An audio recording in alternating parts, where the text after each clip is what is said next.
los últimos meses se habla en el país de una propuesta de despenalización del aborto y a partir de eso se genera el debate. Una propuesta al artículo 133 del Código Penal que regula el delito del aborto consentido y propio.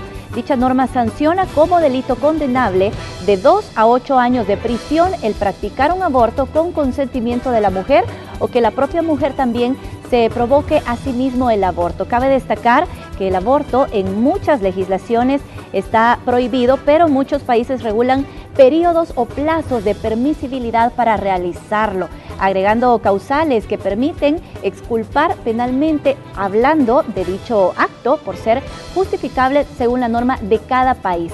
Veamos la postura de quienes defienden la legislación actual en El Salvador y ponemos en contexto la temática que abordaremos esta mañana en la entrevista de Hechos AM.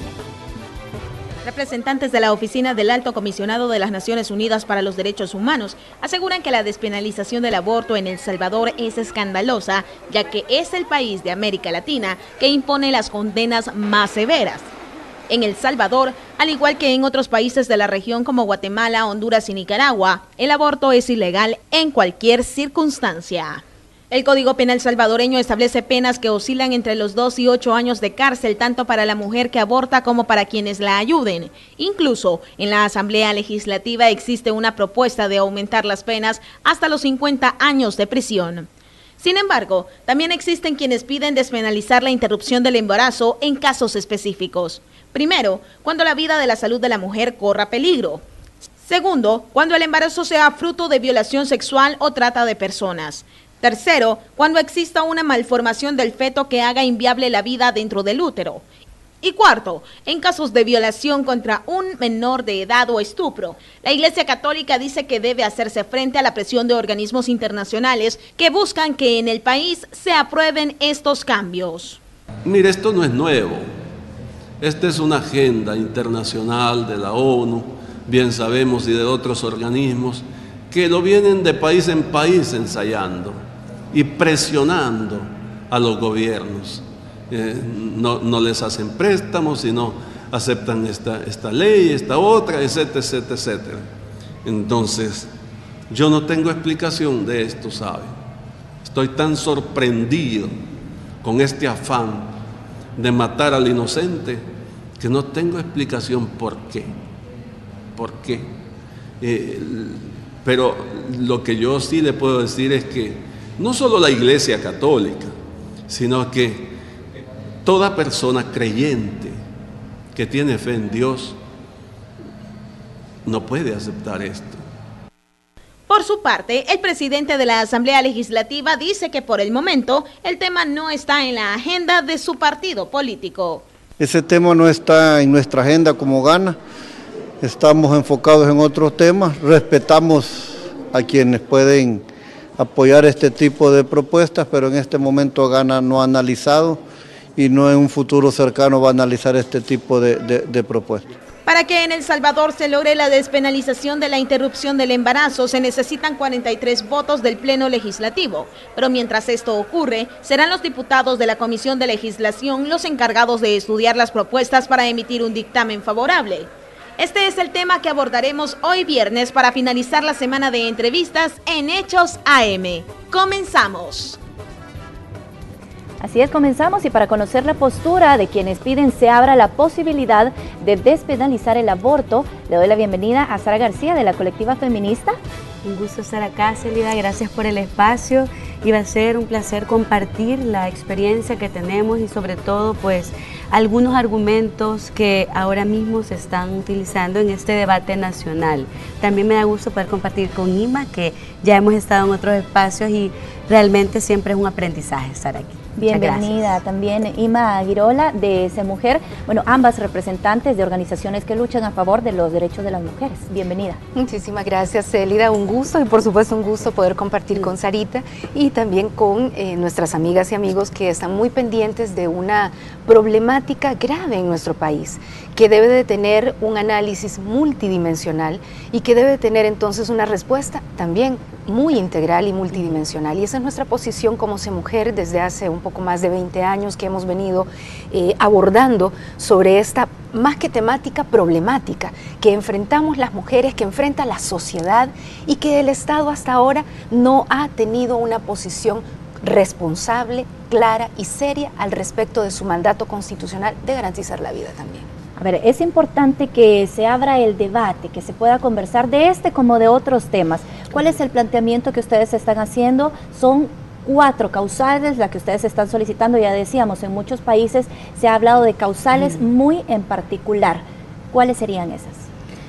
Bueno, quiero comenzar diciendo que somos una minoría a nivel mundial. El 97% de los países, según la Organización Mundial de la Salud, tienen una legislación para salvar la salud y vida de las mujeres.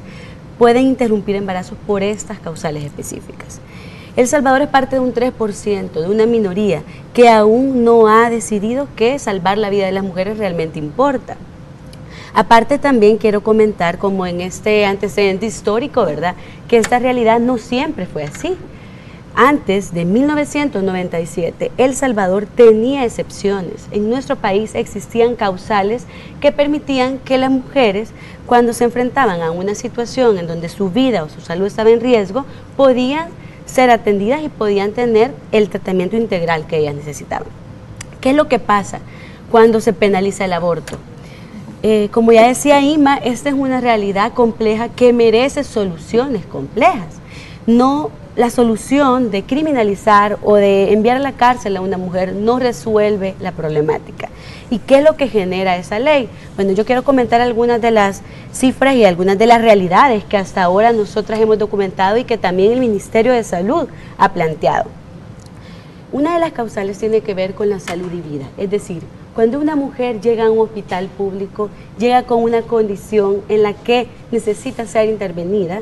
Estamos hablando de una mujer que tiene alguna condición como cardiopatía, cáncer, una condición de salud.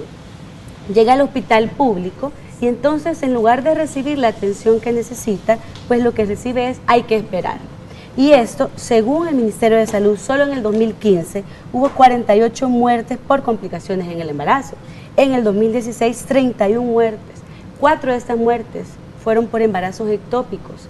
Los embarazos ectópicos son aquellos que se alojan afuera del útero en la trompa de falopio, que sabemos que no son viables. Entonces, si estamos viendo y enfrentando esta realidad, si podemos evidenciar que hay momentos en los cuales es necesario interrumpir, ¿por qué estamos generando esta inseguridad jurídica para el gremio de salud, para las mujeres? Luego, las cifras ¿Tienen ustedes datos estadísticos, ya que habla de la atención a las mujeres, de mujeres que hayan llegado al sistema de salud y que no hayan recibido tratamiento médico por estar embarazadas y correr riesgo la vida del bebé?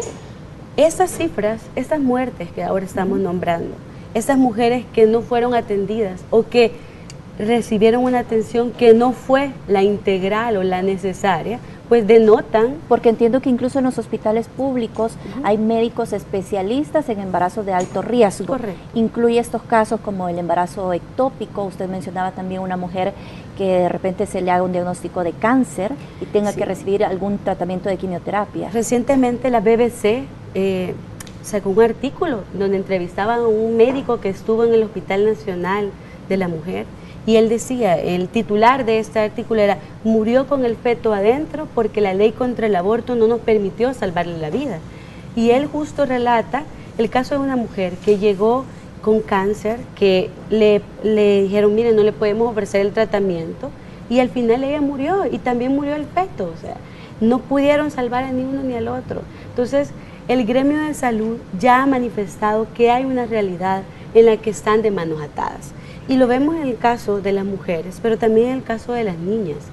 Solo en el mapa de embarazos de niñas y adolescentes se registraron 1.444 embarazos y niñas de 10 a 14 años. La Organización Mundial de la Salud dice que todo embarazo de menor de 14 años es de alto riesgo. Entonces, estamos ante una situación de emergencia y que es necesario que en nuestro país, pues, este debate pueda hacerse a la altura, que tenga los elementos no solo científicos, sino que también que nos pongamos en los zapatos de las mujeres que están enfrentando esta realidad, en los zapatos de los médicos también, que no pueden atender a las mujeres que están enfrentando esto. ¿Quién asumiría la responsabilidad en el caso de las niñas? Como usted dice, niñas de 14 años y ahí se considera un embarazo riesgoso de acuerdo a la edad de la niña o de la jovencita. ¿Quién asume entonces ahí la responsabilidad de decir si quiero abortar? ¿La niña o tendrían que involucrarse los papás? Yo creo que en diferentes legislaciones se ha tratado de manera diferenciada. Lo que quiero yo aquí plantear, y que también lo incluye en una de las legislaciones que se está discutiendo en la comisión actualmente, es que cuando una niña se está enfrentando a un embarazo de alto riesgo, hay un artículo en la LEPINA que es importante tenerlo en cuenta, y este es el artículo 18 de la LEPINA, que establece que cuando una niña se enfrente ante una situación en donde su vida está en riesgo, donde su salud está en riesgo de ser dañada permanentemente, pues el gremio de salud puede intervenir para poder garantizar su vida. Y eso está incluso armonizado, ¿verdad?, en la pieza específica que tiene que ver con la interrupción del embarazo en niñas. Estamos hablando que son embarazos de alto riesgo, estamos hablando que hay niñas que se están enfrentando a esa realidad. Entonces, deberían de tener la posibilidad de salvar su vida ante una situación en donde están definitivamente no solo a una situación de tortura, como ya lo planteó el organismo de Naciones Unidas, el Comité contra la Tortura, planteó que todo embarazo impuesto, todo embarazo que es forzado, es una forma de tortura. Entonces creo que esos son los elementos que tenemos que considerar. Es un tema complejo definitivamente, pero estamos hablando de violación, estamos hablando de tortura, estamos hablando de imposibilidad de salvar la vida de estas niñas.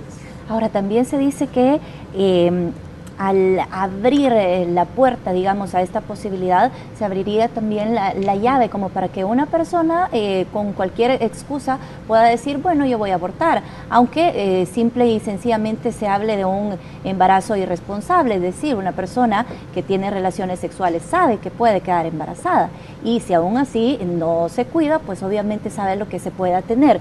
Entonces se dice, bueno, si se abre esta posibilidad, ya cualquiera va a poder ir y decir, bueno, yo quiero practicarme un aborto. ¿Cuáles serían las llaves, digamos, que se pondrían en ese sentido para que no ocurra esta situación? Cuando señalamos que el aborto es una problemática que debe de analizarse de forma multidimensional, estamos entonces señalando que hay un panorama con una complejidad tal que no va a poder ser resuelto y abordado con una sola reforma, que no va a ser resuelto y abordado con 2 o 3 artículos que pueden ser claves, que pueden ser importantes, pero que no van a lograr abordar una dimensión que tiene diferentes aristas, pero que por supuesto es fundamental. Cuando hablamos del aborto, estamos hablando de evidenciar, por un lado, embarazos impuestos a través, por ejemplo, de la violación sexual, pero también impuestos a través de un sistema patriarcal, machista, que es lo que comúnmente decimos, que impone a las mujeres un patrón de comportamiento. Una mujer que se va a ver realizada es aquella que ha sido madre o que va a ser madre, por ejemplo, pero también patrones machistas que nos hablan que para poder retener al marido, para decirlo con estas palabras, ¿verdad? Entonces hay que tener un hijo de él que pueda retenerlo. Y si al final él se va, después también hacemos desprecio de la vida de este hijo de otra forma, a través del abandono, de la negligencia. Estas son realidades que están con respecto, por ejemplo, a la imposición de embarazos. También estamos hablando del ejercicio responsable y irresponsable de la sexualidad. También está presente. Estamos hablando de un alto grado de violaciones sexuales en el país.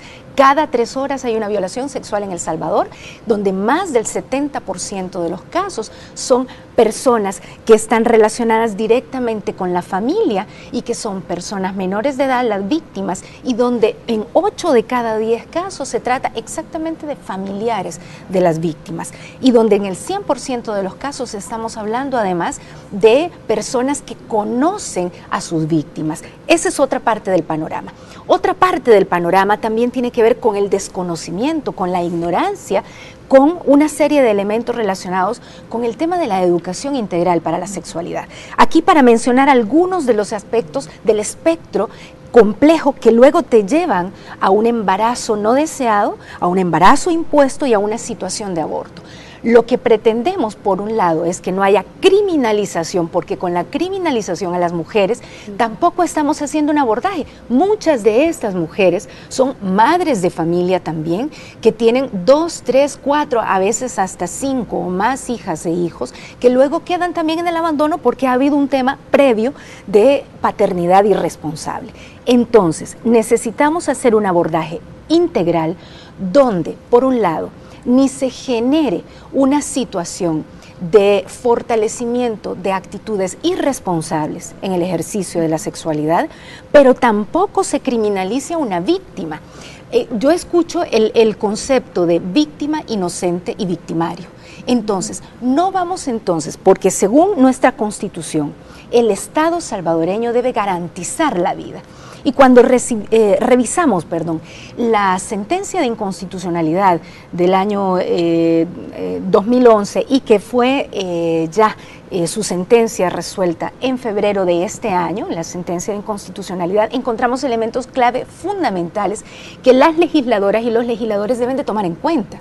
Y tiene que ver precisamente con la garantía de la protección a la vida, pero además también con ponderar cada una de las situaciones que se van generando para poder tomar decisiones con respecto a las acciones y las medidas que se van a tomar, que la vida y los derechos del nascituros, de la persona no nacida, están en un equilibrio con respecto a los derechos y la vida de la madre. No se trata de cuál está encima de cuál, ni se trata tampoco de decir despreciamos la vida de la madre o despreciamos la vida de la persona no nacida o del bebé. Tampoco queremos ver bebés tirados en los basureros o en letrinas, ¿no? Es que no queremos absolutamente nada de eso, pero el abordaje tiene que ser integral y hay pasos importantes. Un paso importante es la descriminalización hacia las mujeres, pero si nos quedamos con eso, terminamos por hacer muy mal la tarea, por decirlo de esta manera. Hay que hacer abordaje desde la parte educativa, desde la parte cultural, desde la parte de políticas públicas,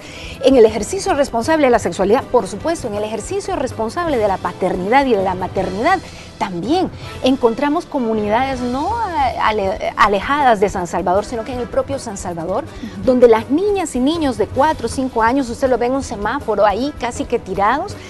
¿Cuál es la responsabilidad de la familia ante estas niñas y niños? ¿Cuál es la responsabilidad de la sociedad? ¿Y cuál es la responsabilidad del Estado?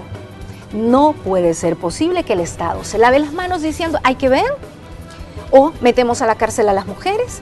Tampoco es posible que el Estado simplemente crea que con una reforma que es fundamental, insisto, es fundamental la reforma que se está planteando, pero el Estado tiene la obligación de hacer un análisis integral, porque el sistema de salud también está decadente.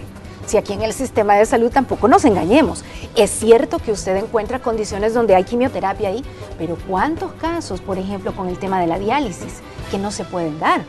¿Cuántos casos en el tema de hasta infecciones gastrointestinales que no se abordan? A usted le dan una receta para que vaya a una farmacia a comprar los medicamentos. Entonces, el Ministerio de Salud debe de saber que se debe de preparar. Y por otro lado, se necesita una legislación integral que nos permita abordar también, no es en cualquier momento de la gestación, no es en cualquier periodo, no es de cualquier manera. Por eso no vale la es en pena cualquier que espacio. se genere el debate, ¿verdad? Que lo podamos abordar. Claro. Y bueno, también vamos a conocer, cuando regresemos de la pausa, la postura de Julia Regina de Cardenal, ya que se refería, Ima, al tema de las violaciones, al hecho de que existe una víctima, existe un violador, que en este caso sería el criminal, y pues existe un bebé ahí en cuestión también y hay que plantear bien todas las posibilidades de qué es lo que se puede hacer. Eso será cuando regresemos de la pausa.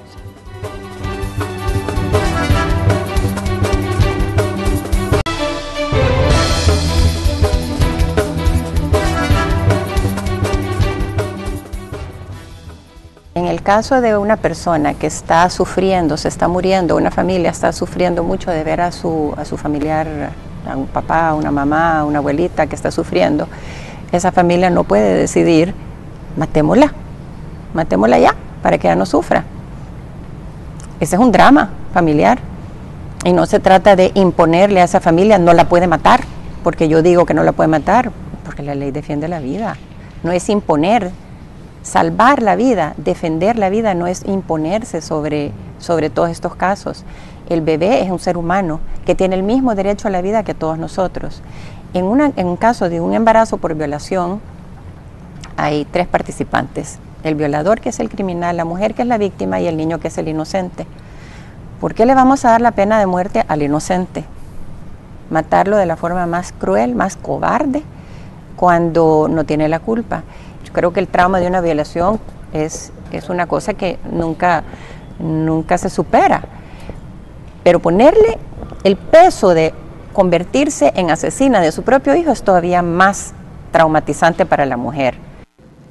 Darle la pena de muerte al inocente, eran parte de las palabras de Julia Regina de Cardenal, una de las defensoras también de la vida, de una de las organizaciones que trabaja desde hace muchos años también en el país en torno a este tema. Y vuelvo a plantear esta temática hablando de las violaciones, porque entiendo que actualmente existe un protocolo a seguir, es decir, una mujer que es violada puede llegar a solicitar asistencia de inmediato y se le aplica un anticonceptivo.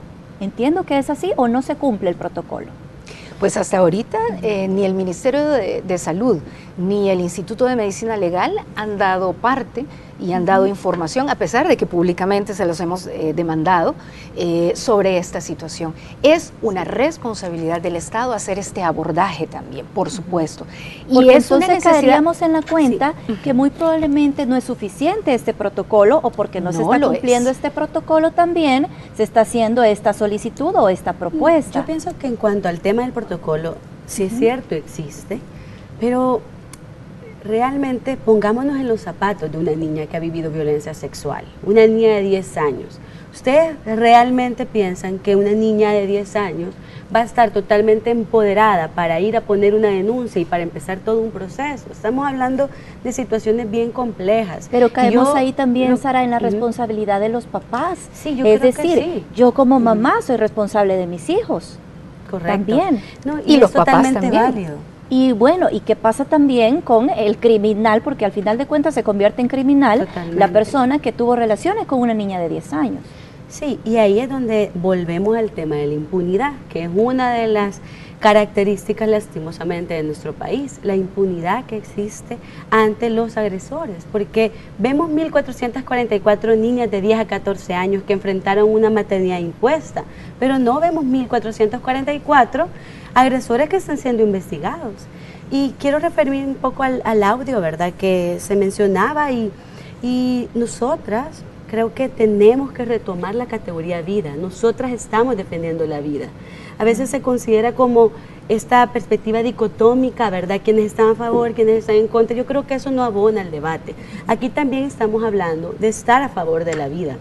Estamos hablando a favor de la vida digna, de la vida en donde una mujer que llega a una situación de estas pueda tener alternativas. Estar a favor de la vida es estar a favor de la justicia, no simplemente... ¿Y cómo se habla de dignidad también de la vida de ese bebé? Que, como decía también Julia Regina de Cardenal, tiene derecho de acuerdo a nuestra Constitución también. Pero también la misma Constitución establece, en la resolución que ya mencionaba, IMA, ¿verdad?, la 22/2011, establece que no se puede priorizar la vida que está por nacer sobre la vida de la madre. No se puede priorizar. Hay momentos en donde se tiene que ponderar. Y la Sala de lo Constitucional, en la resolución 22/2011, pero también en la resolución 1898, mandató y dijo, le corresponde a la Asamblea Legislativa regular los conflictos que puedan haber entre la vida de la mujer gestante y la vida intrauterina. La Sala reconoce que hay conflictos, la Sala de lo Constitucional. Entonces, si hay conflictos, incluso hay un artículo, el artículo 27 del Código Penal, que habla del estado de necesidad, y que a veces algunas personas dicen, bueno, ¿para qué vamos a establecer que se regulen las causales si tenemos el estado de necesidad? La misma Sala ha establecido que este puede ser un camino para resolver, pero ¿cuál es el problema del estado de necesidad? quiere decir que si yo ahora llego a un hospital y yo llego que tengo una condición de salud, una cardiopatía, y ya me dijo el médico que me puedo morir, el médico interrumpe el embarazo, ¿qué es lo que sucedería? El médico tendría que ser investigado, el médico tendría que ir a un juicio, el médico tendría que demostrar que lo que hizo fue porque era una necesidad para salvar mi vida. Entonces estamos enredando esto, estamos generando un vacío jurídico. Si esto queda claramente establecido, y un poco haciendo referencia a lo que decías anteriormente, que queden establecidas las excepciones, no dejaría pie para interpretaciones. Esto sería claro, y creo que ahí es donde tenemos que apelar. Actualmente hay vacíos jurídicos, actualmente sí hay interpretaciones, porque simplemente dice se penaliza totalmente. Y entonces llega una mujer y bueno, el médico dice intervengo o no, o llega una niña y está en una situación de emergencia, entonces actualmente hay vacíos. Pero si regulamos, como lo han hecho otros países, como lo ha hecho Chile recientemente, después de todo un debate, y eso que Chile también es muy conservador y tiene una perspectiva como en otros temas sí muy progresista, pero en esa temática tuvo un debate y la izquierda, la derecha, el centro se pronunciaron, las organizaciones de mujeres también, y se pronunciaron y finalmente lograron un consenso de país, en donde establecieron algunas excepciones, que eso es lo que nosotras ahora mismo también estamos diciendo, lleguemos a un consenso de país. A la Asamblea Legislativa le corresponde, ya la misma sala lo ha dicho, el Ministerio de Salud lo ha dicho, la Comisión Nacional de Bioética ha manifestado también que hay que cambiar esa ley. La misma población, después de un estudio que se hizo de opinión pública, determinó que estamos hablando de un 74% de la población que está a favor de interrumpir el embarazo cuando se trata de salvar salud y vida de las mujeres. Entonces, si vemos esto, le corresponde a la Asamblea Legislativa. Nosotras podemos aportar al debate, al diálogo, pero quienes son los responsables y se tienen que hacer cargo de que cada día hay mujeres que están muriendo por causas que podrían ser prevenibles, pues son los diputados y las diputadas de la Asamblea Legislativa. Ahora, ¿cuántas mujeres cumplen una pena actualmente, Ima? Yo sé que ustedes manejan estadísticas por aborto, por el delito de aborto, es decir, esta pena de 2 a 8 años de prisión, que es diferente también al delito de homicidio, del que se les acusa a muchas de ellas. Sí, bueno, sobre las estadísticas, Sarita podría hablar, pero quisiera mencionar 2 elementos. Sí. Uno es cómo basándose en peritajes viciados, se cambia la calificación del delito. El delito actual, por ejemplo, que era el que tú mencionabas, del aborto consentido y propio, de 2 a 8 años de prisión, a homicidio incluso agravado, que lleva hasta 30, incluso 40 años de prisión, y a la hora entonces de abrir finalmente los expedientes y analizar judicialmente todo el proceso, ha habido una serie de vicios que en algunos casos terminan por determinar que ha habido no solamente un cambio de calificación arbitraria, sino además basándose en hechos manipulados, también en pruebas que están manipuladas. Esta situación también nos habla de la necesidad de no contar únicamente con reformas al artículo 133, sí, sino que también todo un conjunto de articulado, porque en algunos casos, por ejemplo, con respecto a la vida de las mujeres, en algunos casos, y esta es la ciencia médica la que podrá hablar con mayor propiedad sobre esto, se puede inducir, por ejemplo, a un parto que pueda no llegar a término, pero inducir al parto, porque también hay que hablar que en algunas circunstancias hay mujeres que les sobreviene una situación médica que pone en peligro su vida en el momento de la gestación, que no tienen un embarazo impuesto, que desean a ese bebé que está por nacer. Entonces, ¿cuál es la respuesta médica al respecto? Tiene que haber una respuesta, porque hoy por hoy tenemos una constitución que mandata al Estado salvadoreño a garantizar la vida en su máxima dimensión, tanto de la persona no nacida como de la mujer, de la madre. Pero hay otros casos en donde una se pregunta, ¿ha fallado acá el control prenatal? ¿Qué es lo que está fallando? Esos son otro tipo de casos. Pero hay casos donde hay una imposición producto de violación sexual. Hubo denuncia, no hubo denuncia, se logró avanzar con anticoncepción de emergencia, que no es abortiva, sino que se trata de que no haya una fijación para que no haya concepción. Que no haya concepción. Entonces, estamos hablando de ponderar cada una de las situaciones y para eso debe de haber un articulado claro, específico, que mandata también, por un lado, al Ministerio de Salud y al Seguro Social, por otro lado, que mandata a entidades a nivel educativas con respecto a la prevención, la parte cultural educativa, pero por otro lado que mandata también las entidades de seguridad y de justicia con respecto a la persecución penal y a las sentencias y condenas donde no haya impunidad con respecto a las violaciones sexuales. Entonces estamos hablando de una gama amplia y al respecto de todo esto entonces debe de haber un debate que no solamente, qué bien porque después de 20 y tantos años se ha abierto mucho más y no ha sido precisamente por el Estado, sino por las organizaciones de mujeres y por los medios de comunicación. Es necesario entonces hablar cada una de estas situaciones, no criminalizar a las mujeres, pero entender qué más va a pasar después de esto y antes de esto. ¿Cómo vamos a hacer para que no se llegue a esta situación?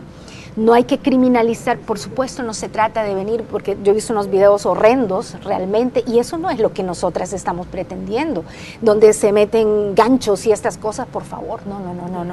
Eso se llama tortura. Se practica un aborto y nosotros sabemos que también acá en el país existen los abortos, hay profesionales de la salud que los realizan. Y hay clínicas clandestinas que se lucran. Hay clínicas clandestinas que se lucran, que realizan los abortos y ese es, digamos, el temor que plantean también algunas organizaciones cuando dicen, mire, aquí se estaría abriendo la puerta en el caso de que se permita el aborto y eso es importante que se establezca en las cláusulas que se están planteando. Ahora, se plantean 4 causales. Sabemos que en Chile recientemente se aprobaron 3, muy similar a lo que se ha planteado acá en El Salvador. ¿Estarían ustedes, digamos, con esa apertura de que sea 1 o 2 causales las que tal vez se debatan en este momento? ¿Y cómo ven el panorama en la Asamblea? Porque este ya es un tema abierto, este es un tema que ya se está discutiendo de alguna forma. Claro. Yo pienso que es importante que en la Asamblea Legislativa retomen esta realidad que se ha planteado, retomen los datos, retomen la experiencia de las mujeres. Definitivamente tienen que construir un consenso no solo de país, sino que los legisladores deben de construir un consenso. Está en sus manos cambiar y hacer la historia en ese sentido. Y creo que han habido aportes de gran importancia en la Asamblea Legislativa. Lo vimos cuando la ministra llegó, pero también la Asociación de Ginecobstetras de El Salvador manifestó su opinión. Entonces yo creo que la Asamblea lo que debe de hacer es retomar las opiniones que han sido vertidas y sobre todo poder llegar a un consenso en donde puedan establecer las causales que permitan salvar la salud y vida de las mujeres y de las niñas del país.